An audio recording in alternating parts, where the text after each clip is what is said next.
Angry Bears Fan Podcast, episode 145. Like, follow, subscribe. Took a little bit of break. It was kind of a slow week, especially for the Bears. But we still slow, not much going on, but we didn't want to be gone too long. Couple pro day visits. I think Poles was at Alabama.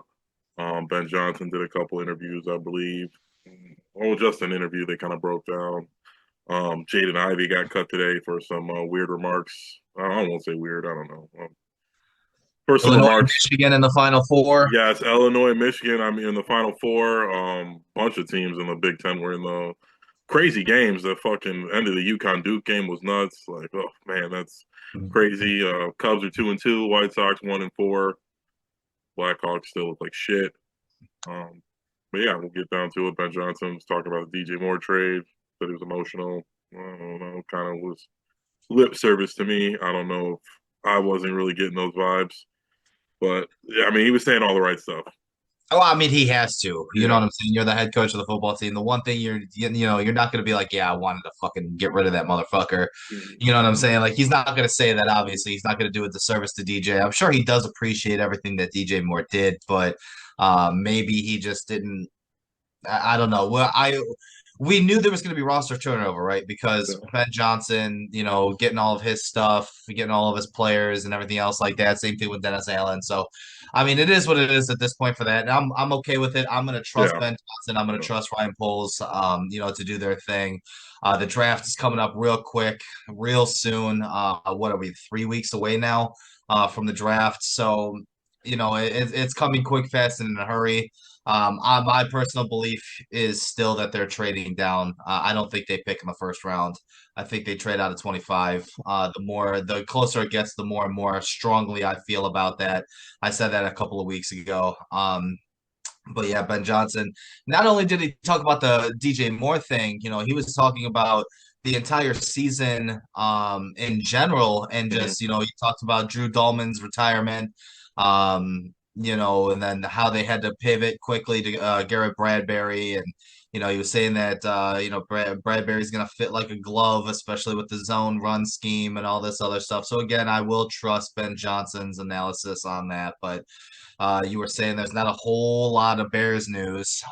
This is about the slow period in the season now in the year where we kind of sit here and we twiddle, with our thumbs because there's not a whole lot of new information going on. Free agency's kind of, flattened out, nothing really going on there. No trades are really happening. And, it's just pro days and interviews, top 30 visits for these draft candidates. But, Yeah, and when you're a good team, you're picking 25, so it's not as exciting as when the Bears are picking 10 because there's so many possibilities, so many really good players who will be there at pick 10, pick 9, pick 7, pick 25. Like you said, it's like we trade down, probably be to get the best value. I don't see us trading down. I think we'll take the best pass rusher or defensive tackle available. I think there will be many worthy people at 25 for that 25th pick there that um so I don't think we'll be trading back this year. But we'll see. Maybe we will. Maybe I'm thinking if we trade back, it'll be with one of those second round picks.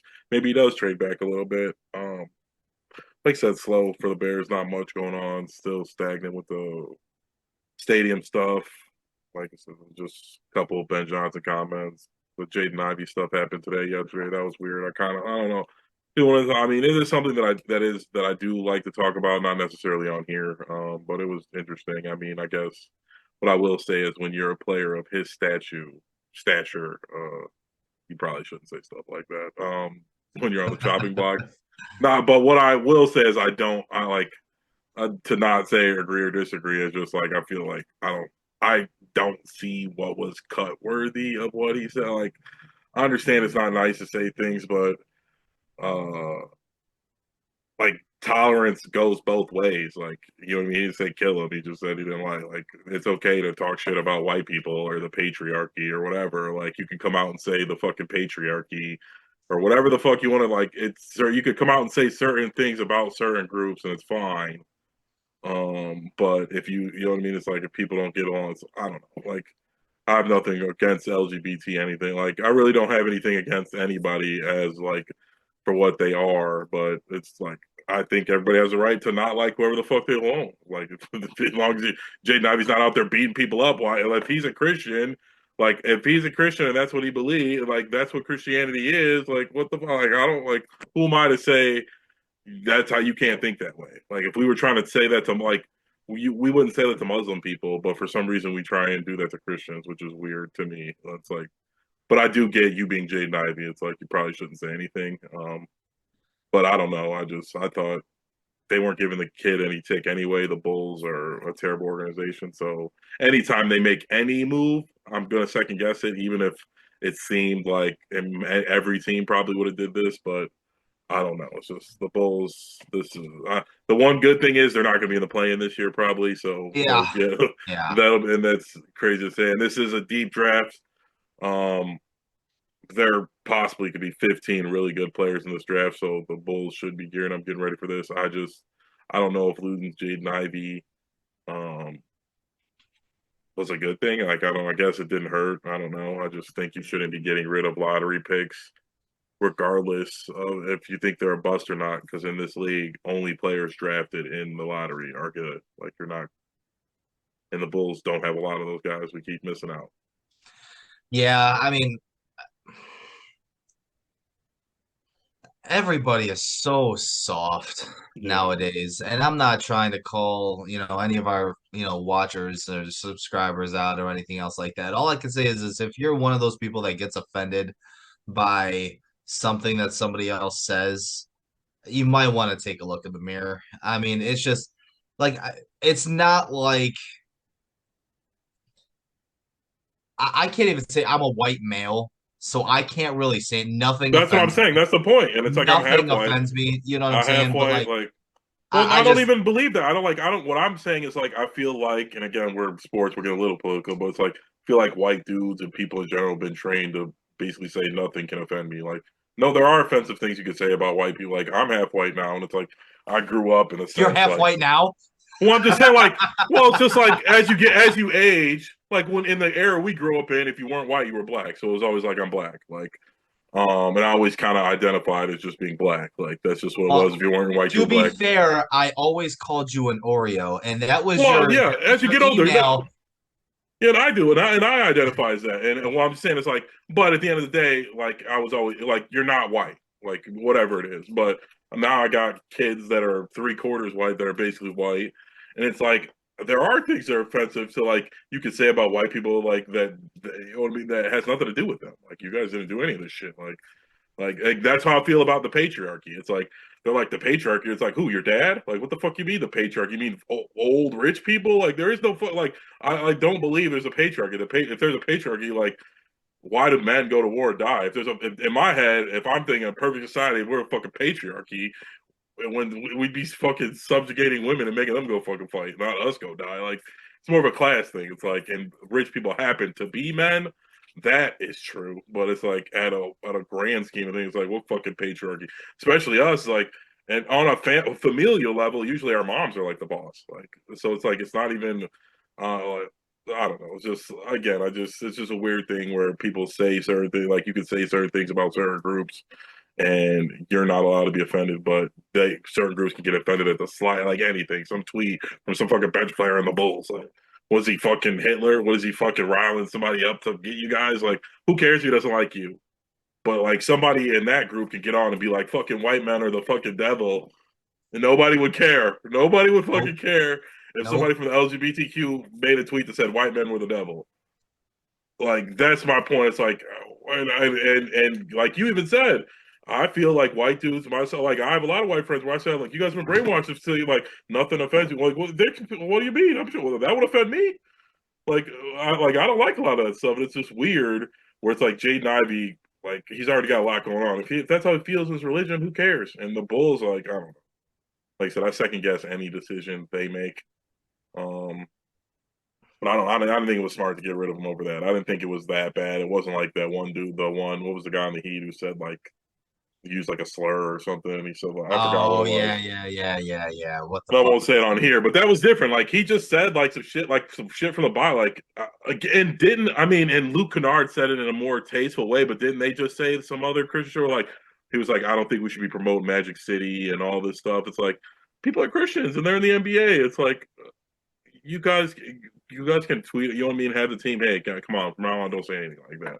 I just thought it was a little overboard to cut him for that because I didn't think it was that bad. But the Bulls suck. Um, I think losing JD Ivey is a blow.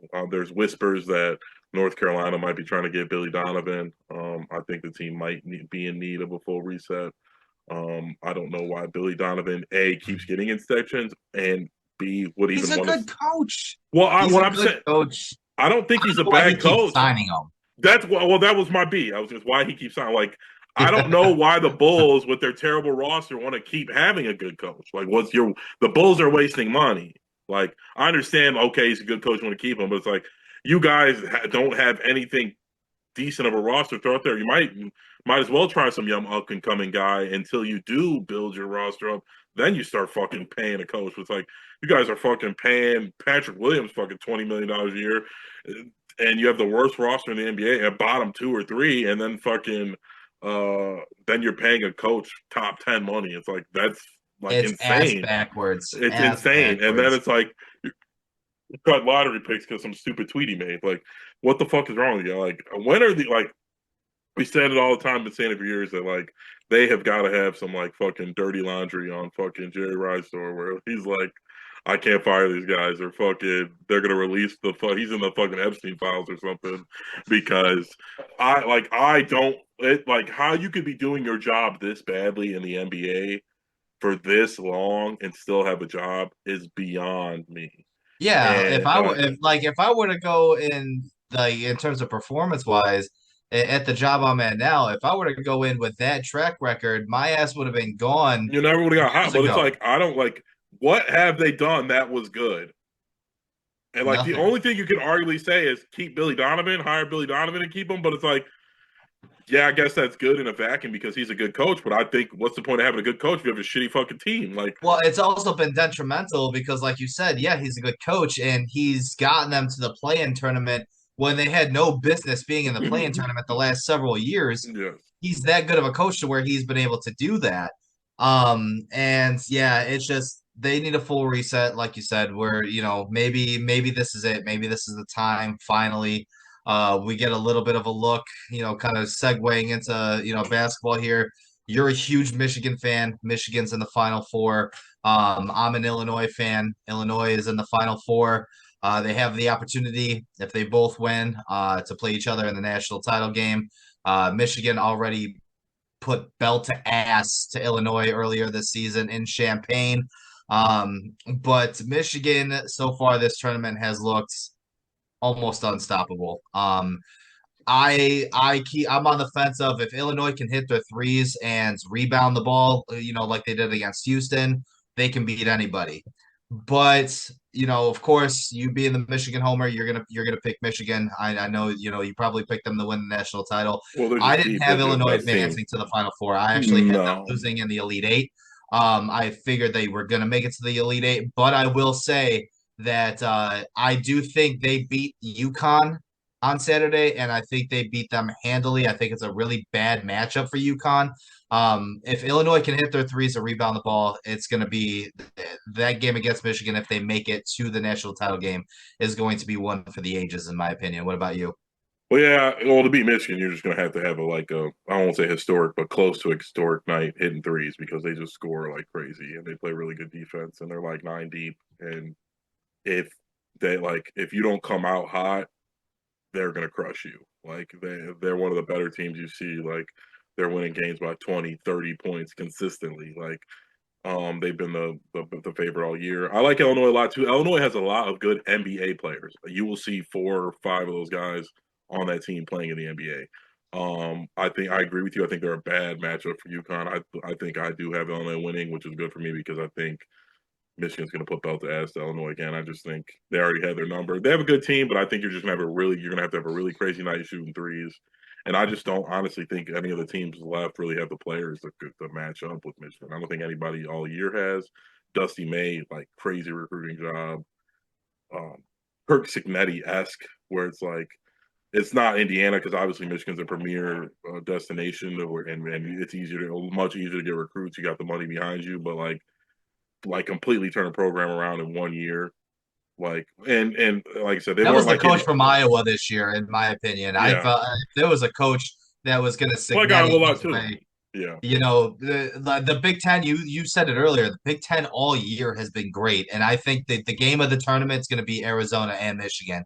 I think this game coming Yeah. up is going to be the game Well, I of the think this is tournament. the again. I'm not trying to shit on Illinois or UConn, but I think the Arizona Michigan game is really the championship game. I think whoever wins this game is going to win. Um, they have the best team, but I just think Michigan is going to put it on Arizona. But it's going to this tournament's been good. I know there hasn't necessarily been Cinderellas, but I think the NIL has worked out for basketball much more than it has for football in the sense that it makes it much more competitive. I think. Like schools like Iowa, they got big donors. Illinois, big donors, especially, and they like a lot of those guys like basketball. Um, and it's a little, you know what I mean. It's cheaper to build your basketball program up. You only really need to spend money on 4 or 5 guys, and you know what I mean. In the football, you're gonna have to dump 20, 30 guys deep in NIL money. You got to pay for guys for the future. Um, and the college basketball, especially with the transfer and everything, you only need to pay 3, 4 guys. You know what I mean? You know what I mean? Recruit one homer who really wanted to go there, who you don't have to overpay, and then you go out and get some guys. Um, and and I think so. Like the Iowas, the Illinois, I think that's going to be really good for them. And we've seen, like I said, Illinois, they went. God, I don't know what they're paying Page's son, but he's a fucking beast. I think he's going to have a long career in the. He reminds me of like Franz Wagner type player. I think he'll be in the NBA for a long time, making a lot of money. Yeah, it's been fun watching Illinois play. Yes. They're just they're a fun team to watch. Michigan's just a well-oiled machine.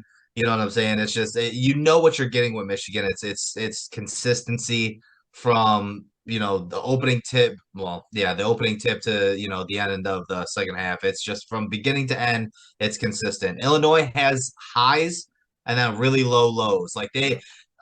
In the Elite Eight game, I forgot who the kid is from Iowa, but he was off to a real good start. They were able to weather the storm a little bit, but he was giving them the business, and they were able to kind of stabilize the ship and then eventually pull away. But Illinois is one of those teams where one or two players from the opposite team can take over a game, and they kind of lose And themselves. And that's like what I was I saying was about saying, Michigan. You can't do that against them. You let them get hot at the yes, beginning, it's game over. You're not coming back.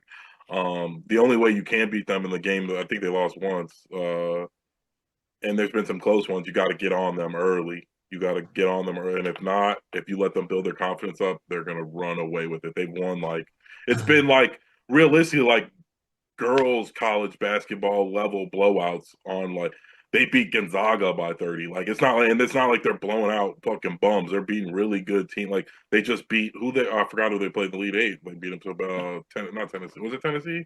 Yeah, yeah. they played Tennessee. They beat them by 20 something in the fucking Elite Eight. Yeah, one Um, of the things about Michigan is that, in order to keep the game close, you have to have experienced guard play. And that's kind of what I like about this Illinois team this year compared to other years. And it's not even just Illinois, it's Michigan as well. A lot of the old teams of the past have built around a big man, you know what I'm saying?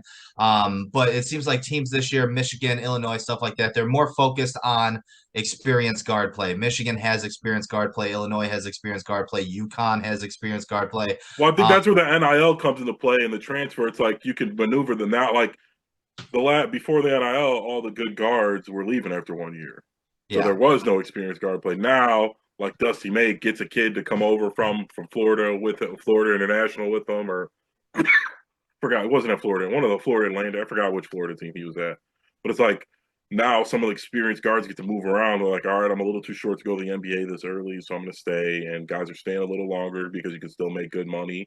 You're not going to be a lottery pick. What's the Absolutely. point of leaving at all? Because you're going to get paid, you know what I mean, at least 100 grand if you're a quality college basketball player in a big power conference.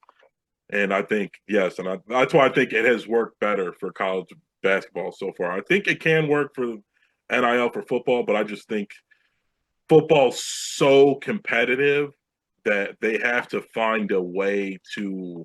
Well, I think, and honestly, for me, I think the easy fix for the NIL is, make the transfer portal like it used to be. I was fine for them changing it because coaches can leave whatever. Now, when there's money involved, every offseason is free agency.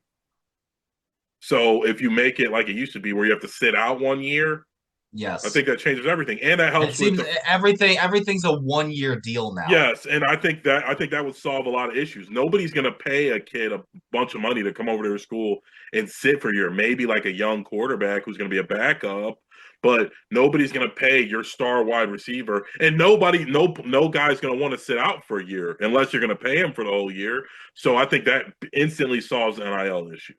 And I think you should sign some sort of contract. If they're paying, I think you got to get paid through the school, and then you sign some kind of contract where your scholarship's wrapped up in it, where it's like you can't leave for 2 years, Absolutely. or you I forfeit your contract back, or like, and if the and you can put in like you guys got agents now. You put in some too. If you guys fire the coach or the coach leaves, automatically voids my contract.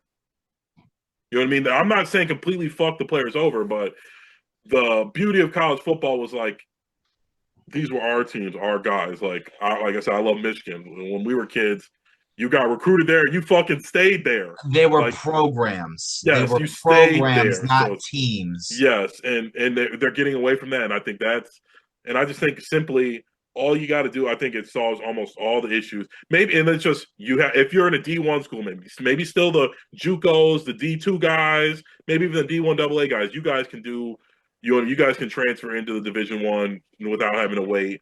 But I think like you can't go from a Division 1 school to another Division 1 school without sitting out. Without me, like how they used to do, you got to be going home. Basically, it used to be a medical reason, or you were going home, and you could transfer without having to sit out. If not, you have to sit. And it's like I think that instantly solves all the problems because none of the kids want to sit because you're not going to make any money sitting, and nobody's going to pay you to sit. So I think that just solves every issue we already have. Because I'm not against the guys getting paid. I always thought they should get paid. I just think they should come up with some kind of union where you get paid, every player gets paid 60 grand a year or whatever. Everybody on the roster that you give a scholarship or whatever is getting 50 or 60 grand a year and plus their scholarship, and fucking then they can go out and get whatever endorsement deal with whatever car dealership, Nike, Snapple, whoever the fuck they want to. Because I never understood how you could like own their name, image, and likeness. That made no sense to me. But now it's just like the wild, wild west, and I'm fine with you. And they were already paying these guys under the table. That's what I hated about, and that's why Nick Saban left. And I like Nick Saban, and it's fine. Like, and you know what? I'm naive enough to believe that maybe he didn't have much to do with the money part. Like, but he had to know that they were paying people. Like, you know what I mean? Maybe he didn't Yes. know the details, but it's like, we're not retarded, Nick. Like, you're not getting fucking kids from Cali and Florida and fucking to come live in Alabama for 4 years for nothing. When they're for sure, like Julio Jones. Like, it's not like, I understand some of these guys, okay, I want to go to Alabama. I'm going to sit on the bench for 3 years. I want to go to the NFL. There's guys like Julio Jones. He could have went anywhere and he was going to be a top 5 pick. He chose Alabama. Why? Well, Because you guys he's gave him his Trent mom a car. Richardson. Trent Richardson came out recently and said, that he was getting 75,000 a year.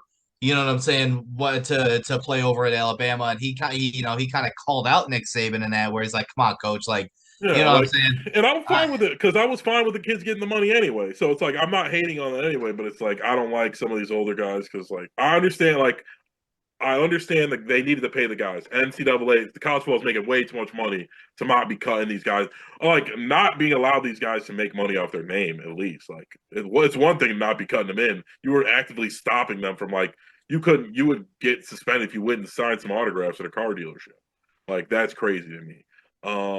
But it's ruining the free agency every year is ruining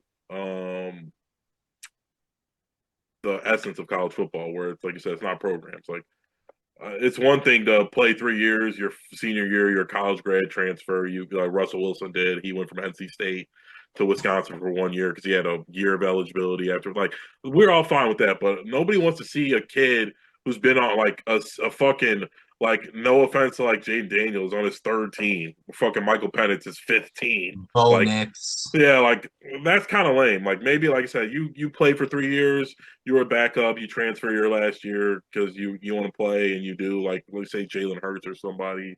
Like I'm all for that, but like I don't like. What's the point if there's going to be free agency every offseason? Like I don't like that. I don't like having to worry. Like Michigan, we had a down year, and it's like we had a really good quarterback or really high paid, high prospect quarterback. And the first month, we're all worried. Oh no, is he going to leave because our coach got fired? And it's like even though I said that there should be addendums with the coach being fired and stuff, I just think that's not a worry that teams should have every offseason. They're like, oh, who's going to leave? All our players are going to leave. Who's going to Yeah. get more money? Who are the not like? And the good thing about following the program is like there's this young backup that you like. We're like, oh, dope, he's good. When our the senior graduates, this guy's going to get in. And it's like there's no good backups anymore. They're all gone. If your backup's on your team for more than a couple years, that pretty much means he sucks. Like if he's not doesn't if you're on a good program and your backup stays around, it pretty much means he's not any good. Or he, you know what I mean? He doesn't think he's any good. Nobody thinks he's any Or he's Alex Moran from Blue Mountain State. good. All right, Sean, 5 minutes remaining here. Let's talk a little bit of baseball with the last 5 minutes. You mentioned that the Cubs 2-2, White Sox 1-4. Just give me a quick 2 minutes from you on what you see from both the Sox and the Cubs. What have you liked? What have you disliked? Or have you even been paying attention yet? I watched both opening day games. Not, I didn't watch much of the Cubs. I watched a couple of the Sox games. They were swinging at everything, but we got a lot of young guys. Really liking that. The what was it, Japanese player we got? He's I think he's got two or Yeah. three. He's got three Yep. home runs already. Um, but I mean, our pitching is terrible. But it's just we just got a lot of young guys. Pitching, you need veterans. That's always going to be the case. There's very rarely are you going to have a rotation and bullpen full of young guys and you're going to be successful. That's always going to be like so. We're at that stage of it. But I think the Sox are going to be exciting to watch. They're swinging the bats. Um, they're not connecting a lot of them. I think they struck out like fucking 18 times or something opening day. But they're swinging the bats. They got live legs. These guys want to run around. I think it's going to be a more interesting year than the years past. But I still think we're going to finish in like last place. Is be my guess. The Cubs. I don't know. High hopes. They haven't been too locked in. I know they got Bregman. They signed PCA to a long term deal. Um, but They also locked in Nico Horner. yeah, they Nico Horner and PCA, and then they signed Bregman in free agency. They let Tucker go. Where'd he end up on the Dodgers, right? Yeah. Crazy. Oh man, I'm interested to see if they do something with the salary cap with there. I don't know how I feel about it. Well, that's the thing with this first couple of days of baseball. Like you said, the Cubs are going to be the Cubs. They're going to win. They're going to win the Central. They're going to win the NL Central. They're going to win their division. At least they should. And I feel like they're going to be top, two, top three teams in the National League when it's all said and done, competing for a spot in the World Series. If not competing for the World Series this year, they added, some rotational pitching, which is good. They're going to get Jordan Steele back. Their lineup is stacked. They got the best defense in the majors. The Cubs are gonna Cub. But I like what you said about the White Sox. They're young, they're exciting. They may not win a lot of games. They're gonna win like 70 games this year. But those 70 games that they're gonna win are gonna be fucking refreshing and they're gonna be fun to watch. They're like the baby boomers, you know what I'm saying? They're just yeah, I love Colson Montgomery, I love Vargas. Like you said, the Japanese cat, nobody wanted to sign him. Nobody. Ended up going to the White Sox. Already got a couple of home runs. He's got three of They're them. a Yeah. fun team to watch. And they just, like you said, they need pitching. They got a horrible bullpen.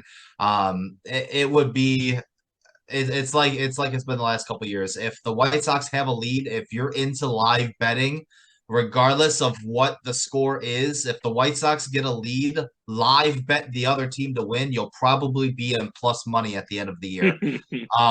But yeah, I mean, baseball, I love baseball. Baseball is my second favorite sport behind football.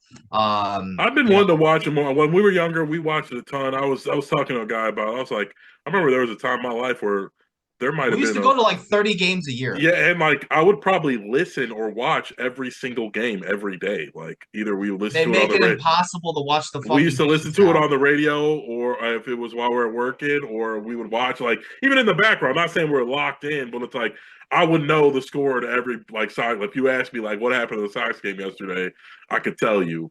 And I think they've been so bad, and I think just other things happen. I got kids now and tons of stuff, but I don't know. I've been falling out of love with basketball. The Bulls are so bad, the Kings are so bad. It's really tough to watch, and I was having fun, a little fun watching. Remember, like watching baseball. I was just thinking, I want to take my son out to the game. It's still a fun experience.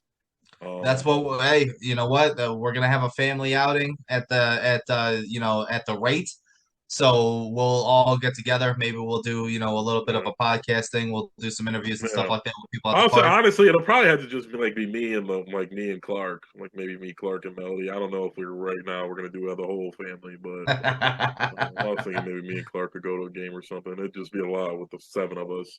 It's cheap and it's a lot of fun. Yes, and yeah, and that's an experience. And like I said, we've been to so many fucking games, and I feel like my daughter's never been to one. Like Hmm. Amy says she's never been to the cell, I believe. But all right, like I said, slow week, a couple more to come, but we ought to get it. So maybe next week we'll do our mock drafts to get going up into the draft season and get something to get excited about. Hopefully there'll be more to go on with the baseball season, and hopefully the Bulls don't cut any more louder to pace. But like, follow, subscribe, all that good stuff, and yeah, keep helping us grow. We've been growing every week, not as fast as when the Bears were in the playoffs, but still getting good momentum, good views, and we appreciate it. And like I said, comment, like it. Adios. We'll see you next week. We'll see you next week.